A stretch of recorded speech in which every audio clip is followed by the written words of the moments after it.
In this video, we'll see how to find correlation coefficient using Karl Pearson method. So first we'll see what is the formula of Karl Pearson coefficient.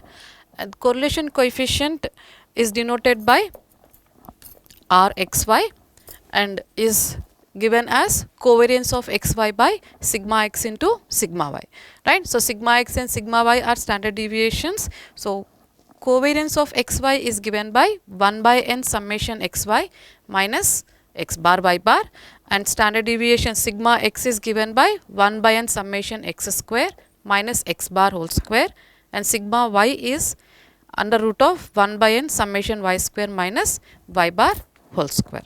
So find out covariance sigma x, sigma y, substitute in Rxy, then you will get the value of Rxy. Now we'll see this Rxy value should lie between, now we'll see the limits of Karl Pearson correlation coefficient. Always the correlation coefficient Rxy should lie between -1 and 1, and if Rxy is equal to -1, there is a negative correlation between the two variables x and y. If Rxy lie between -1 and 0, then the variables are negatively correlated. If Rxy is equal to 0, there is no relation between x and y, and if 0 is less than Rxy is less than 1, then the variables are positively correlated. And last, if Rxy is equal to 1, then there is perfect positive correlation between two variables. So when we find out Rxy, we will see whether the Rxy value, that is Karl Pearson coefficient value, lie between -1 and 1 or not, right. So now we will see an example. Now we will see an example how to find out Karl Pearson correlation coefficient. So calculate Karl Pearson correlation coefficient between x and y. So we have to find out whether they are positively correlated or negatively correlated, and here 10 observations are given, and as discussed, the Karl Pearson coefficient Rxy is given by covariance of x comma y divided by sigma x into sigma y.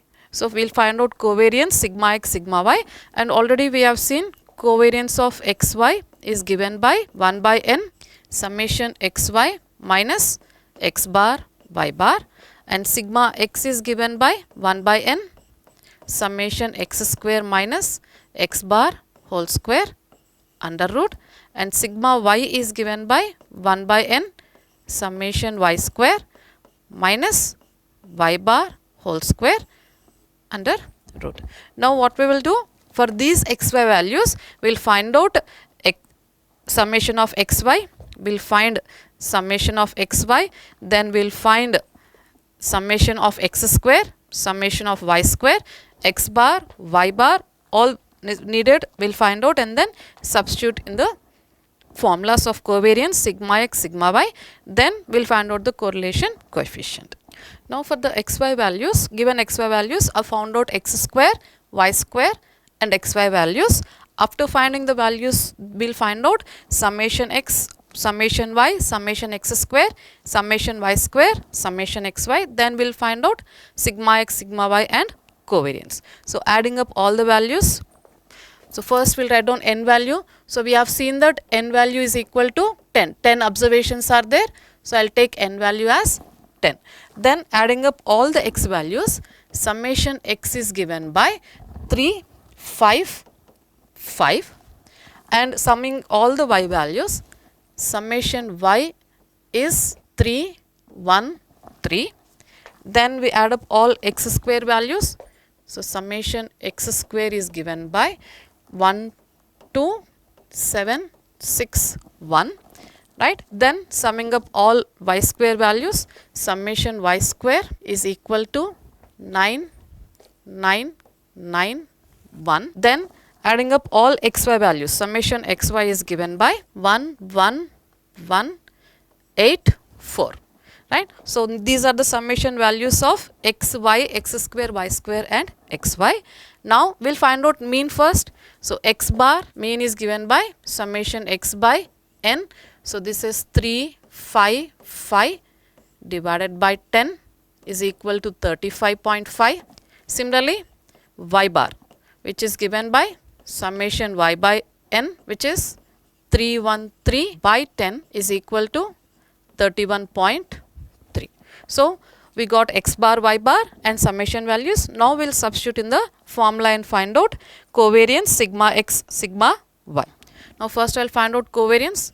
So covariance of x comma y is given by what? 1 by n summation xy minus x bar, y bar. N value is 10. So 1 by 10 into summation xy is 1, 1, 1, 8, 4 minus x bar is 35.5 and y bar is 31.3. And on simplifying, the covariance value will be equal to 7.25. So after finding covariance, I will find out sigma x and sigma y.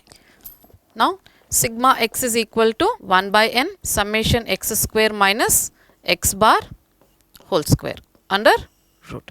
So this value is equal to 1 by 10 and summation x square value is 12761 minus x bar whole square is 35.5 whole square under root.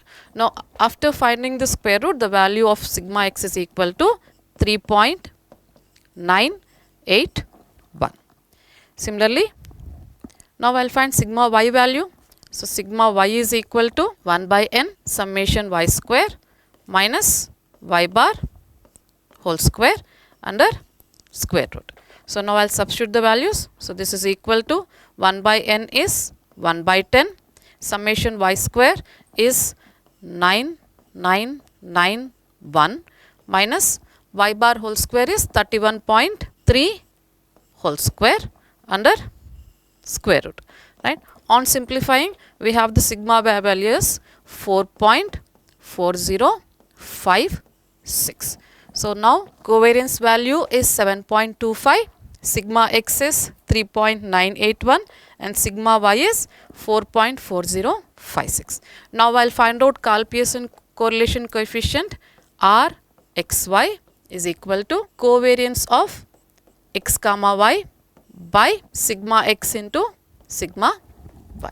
Now substitute the values. Covariance of xy is given by 7.25 divided by sigma x is 3.981 into sigma y value is 4.4056, right.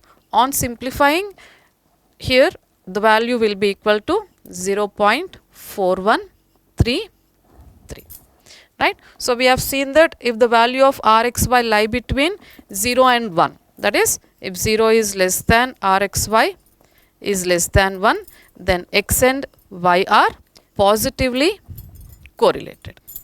So this is how we find out the correlation coefficient using Karl Pearson method. Also we can find the relation between x and y, whether they are positively correlated or negatively correlated.